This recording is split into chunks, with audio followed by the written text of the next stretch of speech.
Welcome to the latest addition to the Compliance Podcast Network, a podcast 10 for 10, which brings you the week's top 10 compliance stories curated together in one podcast each week.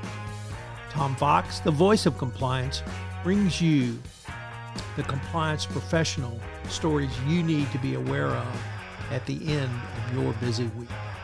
Sit back and in 10 minutes, hear about the stories every compliance professional should be aware of.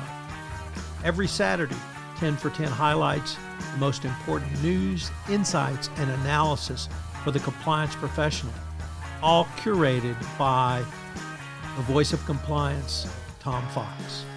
Get your weekly filling of compliance stories with 10 for 10. Hosted by Tom Fox. 10 for 10 is a production of the Compliance Podcast Network.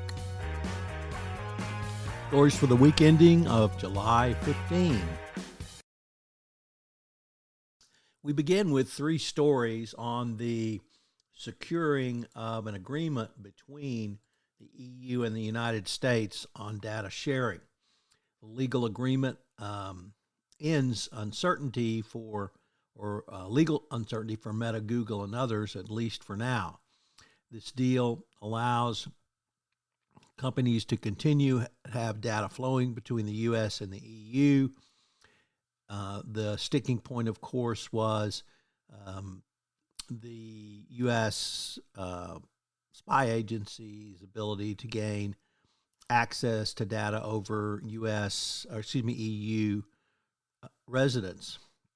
The accords, known as the EU-US Data Privacy Framework, give Europeans the ability to object when they believe their personal information has been collected improperly by American intelligence agencies. An independent review body made up of American judges called Data Protection Review Court will be created to hear such appeals.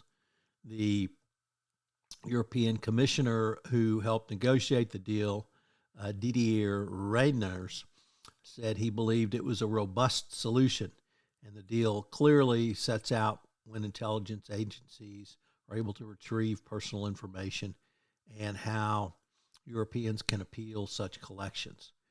Of course, U.S. spy agencies are not known for their robust following of the law, so it's going to be difficult for U.S. or EU citizens to know when their personal data has been purloined. There was commentary by opponents of the deal, as you might expect, and after the disclosure of it, an Austrian privacy activist, Max Schrems,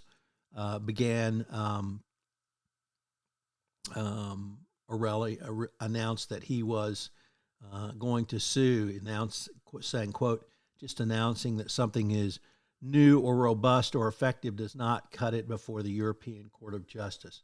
It's hard to see how this will meet the requirements of the EU under data privacy and GDPR, but at least it is a step in the right direction. Next up, the Labour government in the minority government in the United Kingdom said they will back a global anti-corruption court. David Lammy says it will help to restore UK's tarnished global reputation by backing a global anti-corruption court and reinstating a requirement to follow international law.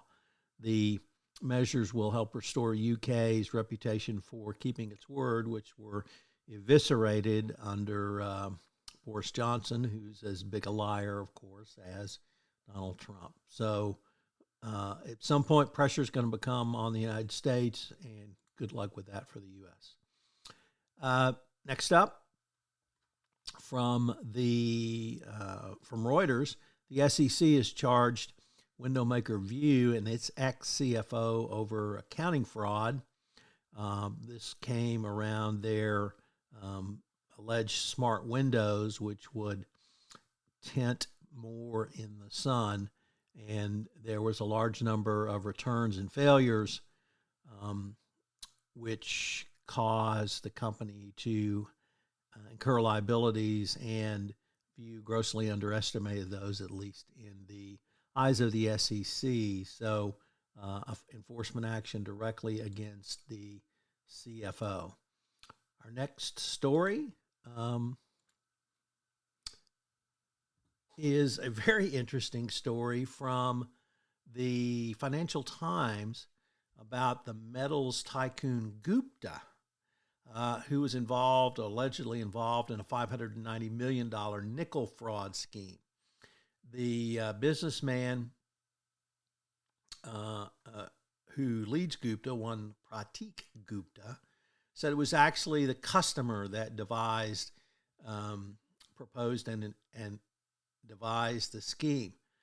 The customer is Trifigura, and Gupta's defense is that certain Trifigura employees proposed the trading, which would be presented to Singapore-based commodity trader lender Citibank as nickel trades, and that they would systematically use that as fraud to monetize these fake trades. So it's always interesting when a fraudster, or at least an alleged fraudster, claims that it wasn't me, it was really the customer who did all of this. Next up, a letter found in the Financial Times. And we rarely have letters making news, but I thought this one was certainly worthwhile.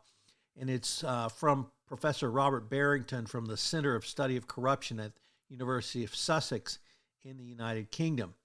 And it criticizes the UK money laundering regime, which he says is not only not fit for purpose, but without the reforms, he says, one must question whether a regime is worth at all having. The UK is so bad.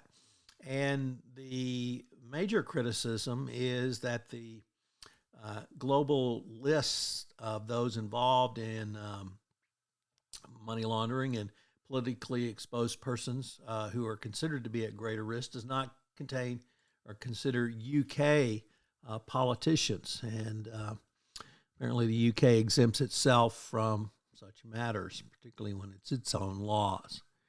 And our final two stories are two troubling enforcement actions. The first one comes from Matt Kelly at Radical Compliance and involves Bank of America. And it is the same scandal that got Wells Fargo in trouble, where they used, or rather created, fake accounts without employees' knowledge to meet financial incentives. You might think that after Wells Fargo, banks would be on the lookout for this, but apparently not, because this happened literally up through 2022. So you have to wonder where Bank of America was, who was looking at the financial incentive systems, and there were other misconduct, which was junk fees scheme with Bank of America charging customers a $35 fee whenever a transaction was declined due to insufficient funds. But what BOA did was charge this multiple times for the same transaction. The BOA withheld promised cash and rewards points on credit cards, and all of this occurred literally up till 6 months before the settlement. So the settlement itself was $30 million, or rather $80 million, to repay customers who suffered. And our final story is around Merrill Lynch, who arbitrarily set its SARS reporting at $25,000, not the $5,000 limit. They were fined $12 million for this clear violation of anti-money laundering laws. This is Tom Fox again. Thank you so much for listening to this episode of 10 for 10. As I mentioned in the prior episode, this is the one request I've received most often from podcast listeners of the Daily Compliance News to put together a summary at week's end so that every compliance professional can catch up on the news quite quickly. So I hope you will subscribe, rate, and review to this new podcast addition to the Compliance Podcast Network family, 10 for 10. If you've got an idea for a podcast, I'd love to hear from you. I start many shows based upon ideas from listeners. So So give me a shout. You can reach me at tfox@tfoxlaw.com. 10 for 10 is a proud member of the Compliance Podcast Network.